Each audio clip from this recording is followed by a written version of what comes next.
Welcome to the Adventist Music Podcast. This is a show that shares the stories of Seventh-day Adventist musicians from around the world. I'm your host, Kahn Ellmers. Today, I've got a very special guest, Keith Kirk. We're going to discuss ways for musicians and churches to support Adventist musicians, like how to set up your music business. You don't want to miss it. Keith is based in London in the UK. He specializes in music metadata management and administration. He is the owner of Code Group Music, which helps artists structure their entire music business. You can follow him on Instagram and learn more about Code Group Music on their website, and I'll put those links in the description for you below to check out.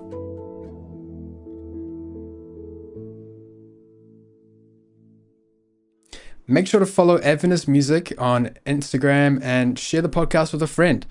Also consider giving a donation today and partner with me in supporting Adventist musicians from around the world. Thanks for your support. Now for today's episode with Keith. Keith, can you share with us who you are and where you're from?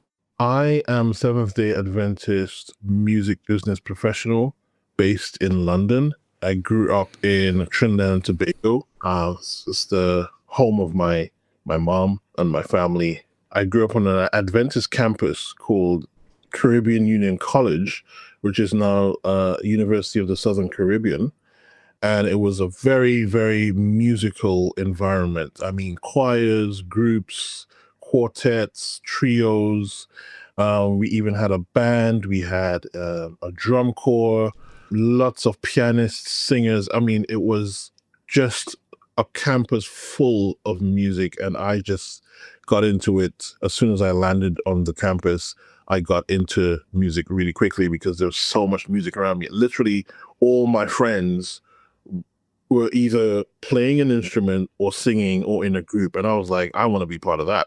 That's where I kind of honed my skills as a musician, and it's an environment that really built my confidence and just kind of made me who I am today, really. I owe a lot to CUC/USC.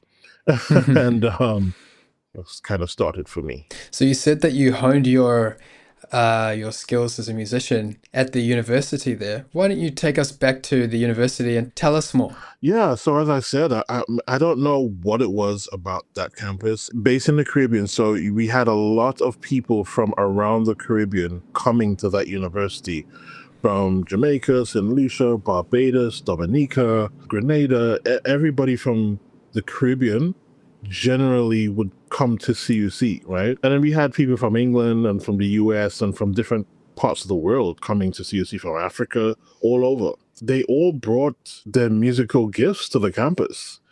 And they were, at that point, this was like between 1990 and 1999, that period that I was there.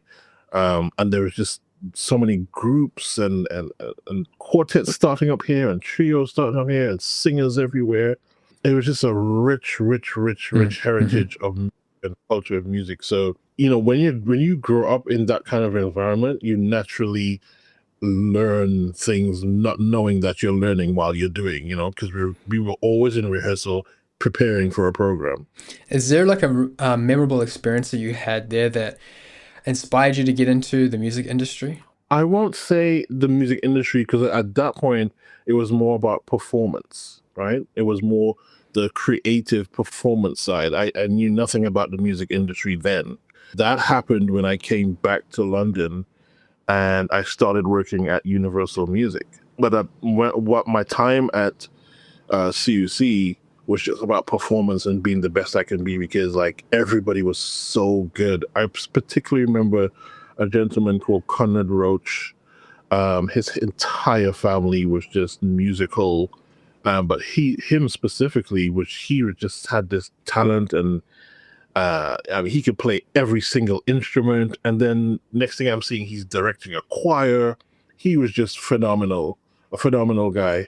Yeah, so I wanted to be like them, and I wanted to be like everybody else, and I wanted to be able to play an instrument and sing and do all these things. I had the natural talent, but when I got there, I was like, whoa, what is this? What's going on here? Everybody's just doing this thing. it just cultivated that side, the creative performing side. It's only until I left there that's when I kind of moved into the business side of things, because I was like, okay, well, this everybody's singing and I'm playing an instrument. And while at Universal, I was seeing how they were enabling musicians to thrive in their music. Right? Can I just stop you there? Yeah. Because I would love to know how you actually ended up going to Universal as well. Can you share with us how you ended up going there? Yes. So I got a call to work with a company called PPL, which is the Phonographic Performance Limited. They are in charge of paying royalties to labels and performers, right? So I started working there. 4 weeks in, I get this message on LinkedIn from Universal. They're like, "Hey, we'd like to see you. We'd like to." I was like, "What? Universal?" Mm-hmm. Go down to Universal. Everybody's left. It's in the evening.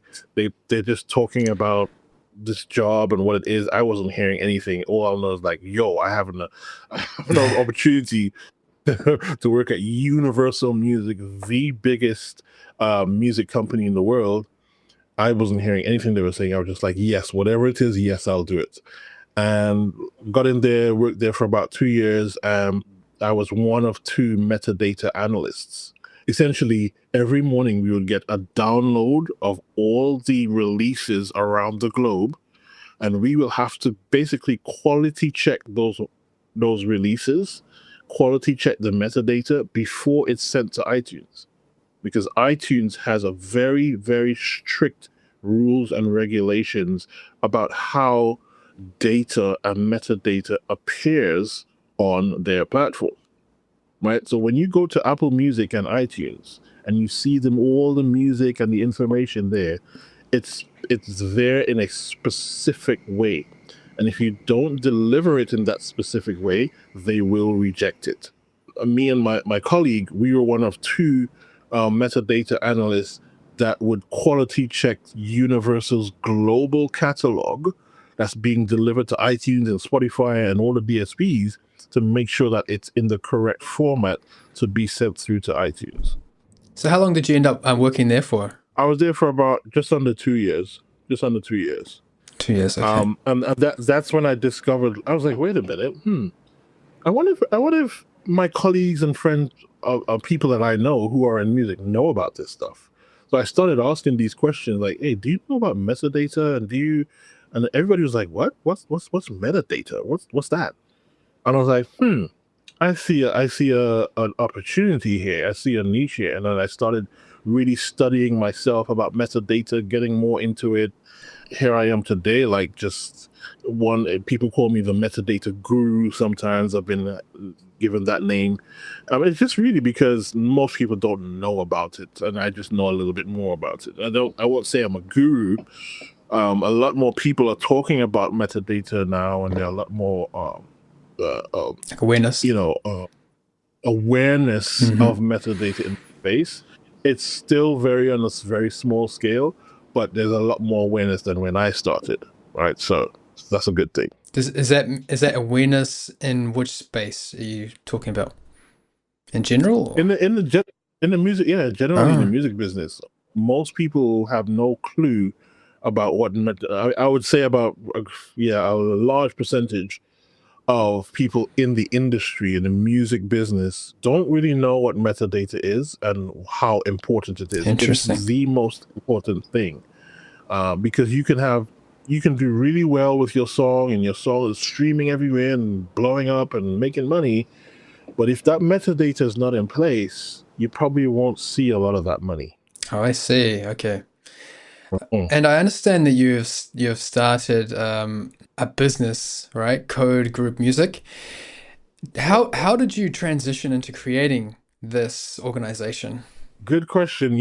I was working with people kind of more freelance, just, people found out about me and what I was doing, and I was just kind of doing it as a freelance. And I was like, it got to the point where I felt I needed to structure it as a business, right?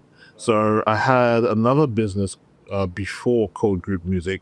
So Code Group Music is a new entity that I started, so I reformed it with some partners of mine in the UK. My partner Fabian Thorpe, great businessman, has been in business for a long time. Essentially, well, here's the story. We went to a conference in Holland, lots of young people. We didn't know, we've known each other for like forever, right? I didn't know who was going to be at this conference. He didn't know I was going to be there. We met at the conference. He was doing presentations on business. I was doing presentations on metadata. And, because we were both presenting at the same time, we couldn't see each other's presentations.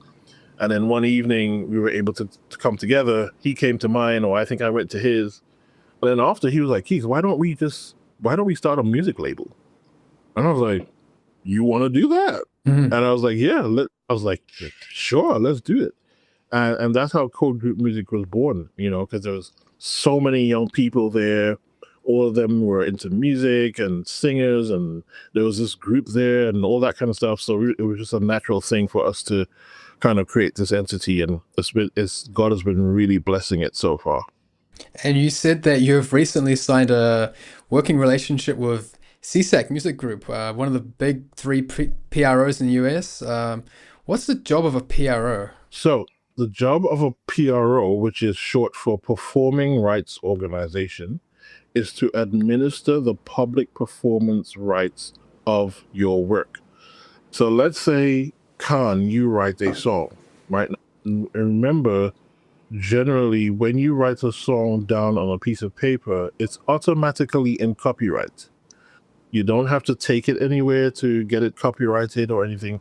Once you've written that song down physically or recorded it on like a CD or recorded it into your phone, that song is automatically in copyright. It's automatically protected.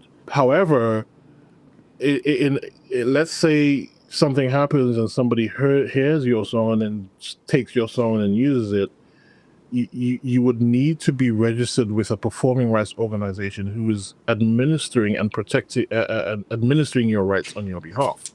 So you register your song with that performing rights organization, and when your song plays on the radio, on TV, if you go to the mall and you hear your song playing, they are in charge of issuing licenses to those different entities. And from that license that those entities pay, you get a royalty. So these are called public performance royalties. And a performance means like if you're in a barbershop and you hear your song playing on the radio, that's a public performance, which you will get a royalty for. Or if you're in a mall and you're walking and you're shopping and your song is playing in the mall, that's a public performance. If you go to a concert hall or you go to a fete or a carnival and your song is playing out in the open in the performance, or in a park, that's a public performance, which your song generates a royalty from the license. Because even the park that you're walking in, if music is playing in that park is responsible for having a license from the PRO to use music in the park. That's how you get a royalty. Next time you're out and about and you hear music anywhere, or you see music playing anywhere or whatever, just think, oh, I wonder if they have a license, a PRO license, right? Because that's how you get paid a royalty. Can you explain like what your relationship is like with CSAC? Okay, so CSAC is a PRO for performing rights. They're one of the big three. In America, you have ASCAP, BMI, and CSAC. CSAC is one of the big three. But they have now also just moved into music services. So they're not just a PRO, they're a music services company, which means that they offer a suite of services to artists like distribution, publishing administration, YouTube monetization, global administration, etc., etc. So they're doing a lot of things for artists, right? Code Group Music has sort of partnered with them, a working relationship with them, which kind of we can plug into their systems to offer global publishing administration and digital distribution to our clients, right? Because on our own, we won't have that global reach. But through CSAC, we now have that global reach to offer our clients, the professional services that they need. Gotcha. Can you tell us a bit more about your clients and take me back to some of their projects that you've worked on so far? And yeah, just if you can outline which musicians you've helped and which one do you consider to be your favorite? I've worked with so many, and we don't only work with Seventh-day Adventist musicians, we work with secular musicians as well. But the one that I should say that is my favorite, and I'm a little bit biased because I grew up with some of the people in this group, is a group called Clay from Maryland. They've been around for a long time. They had an extremely talented group, and I worked with them to release their debut project. And I think that was probably my favorite project because they're one of those groups that we've been waiting for them to release music because they're so good and their music is so good.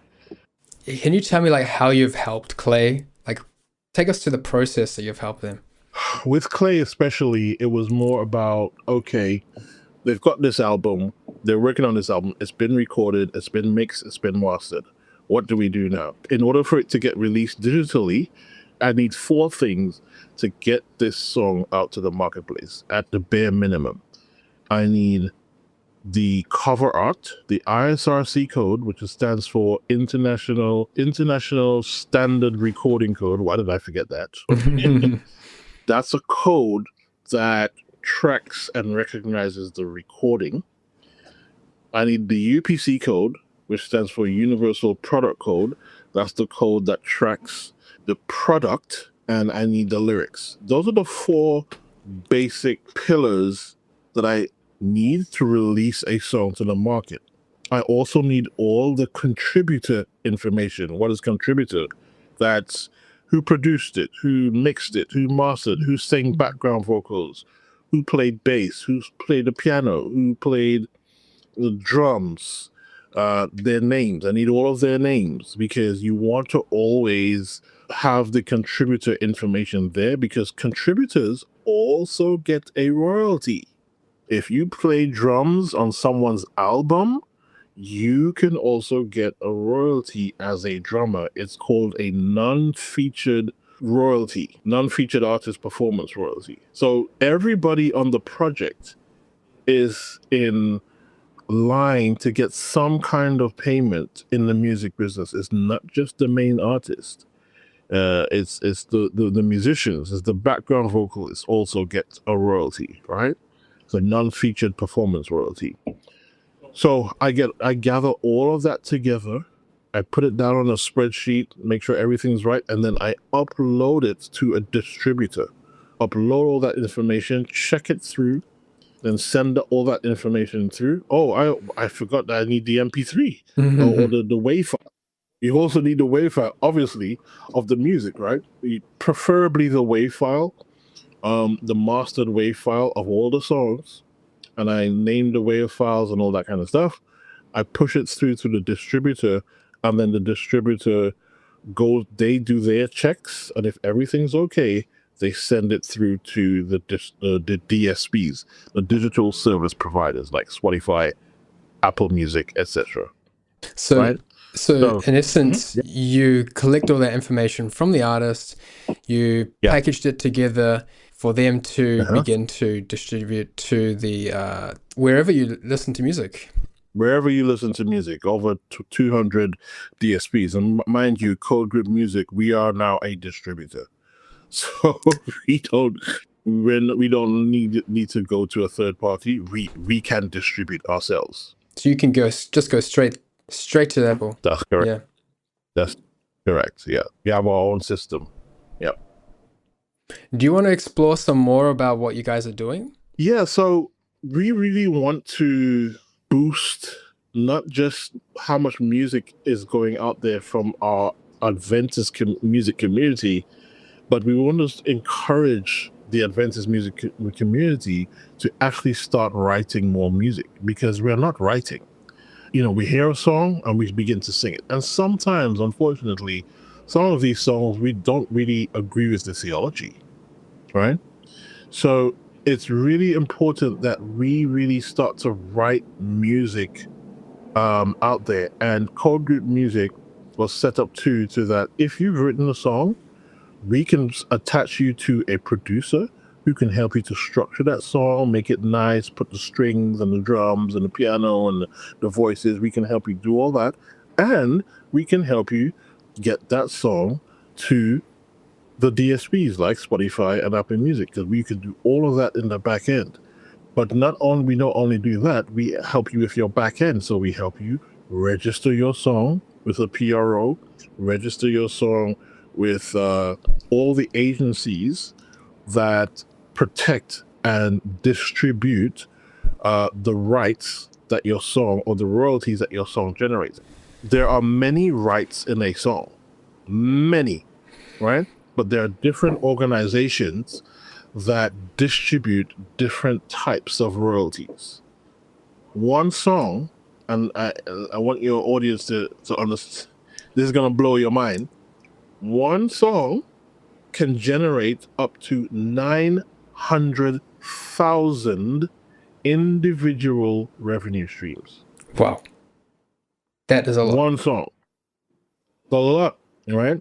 So you have different organizations that handle different types of royalties, but your song has to be signed up with those organizations in order for those organizations to collect that royalty and pay you out.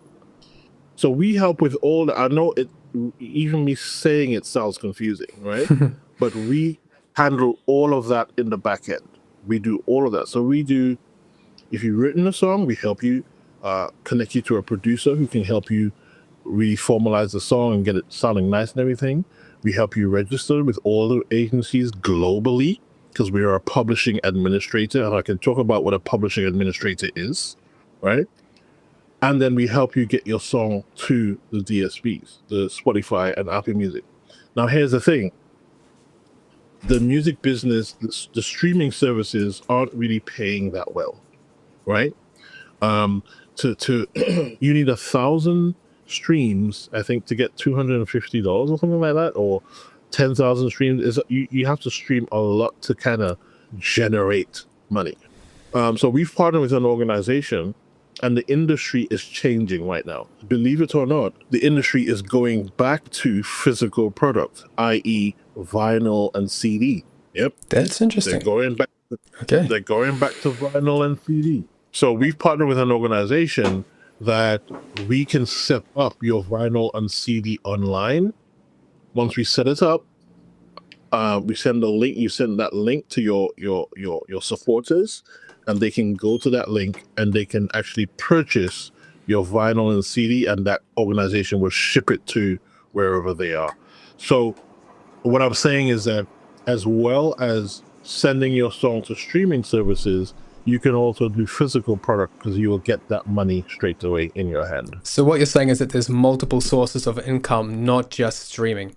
Absolutely. 100%. That is great, man. It makes me think that there are a lot of opportunities for Adventist musicians right now. And it's groups like yours who are really helping the church to see those opportunities and to capitalize on their ministry, because ultimately we want them to be successful. We want them to be able to make a living off of their ministry and to survive, right? We would love to work with the church in some way. I don't know what that would look like, but if your church has a budding musician or worship leader, so like what a lot of the other denominations do, if their church has a worship leader, it is understood that that worship leader will eventually do an album. Sometimes the church would actually fund that project, and maybe some of the proceeds from that project will go back into the church or whatever, right? The music business and music in general is just a very expensive endeavor, however you look at it. If you're buying a piano, it's expensive. If you're taking piano lessons, it's expensive. If you're an artist, It's expensive. It's just a very expensive endeavor, and it takes capital to make it thrive and to make it something valuable and viable. What would you like to see happen in the Adventist church? If I had a wish list, and I would say the Adventist Church set up a publishing company or a record label or some kind of label, label publisher. They support artists or musicians to create, or they fund or help fund artists or musicians to create their music, right?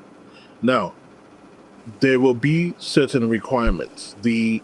It's not about everybody who wants to be an artist and a singer comes. No. You have to have, just like you, when they ask you, do you have good standing at your church? Are you a Seventh-day Adventist? Do you go to church? Are you same parameters apply, right? I think you will have to be a trained musician or something, or have experience in music, and then they fund your project and you put it out, and maybe a percentage of the proceeds of that project goes back to the church for more music evangelism, or to help other musicians or singers, etc., etc., etc. That's what I'd love to see. And if it's not, because I spoke to someone recently who is a director at AFCO, and he was telling me, it may not be a good idea for the church to maybe start their own entity. Maybe they can partner with someone like Code Group Music to do this, right? And we take care of all that stuff. We're partnered with the church. There's some kind of MOU or something like that. And then we help musicians in that way. So I would like to see some kind of formal structure for music in the church to help musicians and to support musicians better, because I don't know if it exists. I don't see it. Maybe I'm not aware, but I would just like see more of a formal structure to aid and help musicians. I can really see how that could definitely help musicians, especially ones who are just coming up and who are very new in this space as well. Because like you said, it's mind-boggling, right? There's so much to deal with here. And if you're a musician starting up, having somebody like yourself in your organization to help them through those initial stages can really save them a lot of time, save them a lot of money, Yes. and keep them Yes. in the church, which is what we want for our musicians. And here's the thing. This is the best time to be a musician, because a lot of things, the actual cost is not that high. There's a lot of things that you can do at minimal cost. I think the biggest cost is the marketing side. This is still the best time to get your music out. There's never been a better time than now to get music out there. And we need to get music out there because our young people are listening to music that's coming in from all sources. And the messages in these songs are anti-Christian a lot of times, and anti-God. We need to have music out there that our young people and just general folks in the church can listen to, right? It's really important. Yeah, I see your heart is in this for our young people and for our people in the church. And I want to ask you, before I let you go, what are you currently doing, or what are you planning in the next few months ahead that we should be looking for? There's a lot going on. A lot going on. I'm working with a lot of clients, a lot of work to get done in the back end.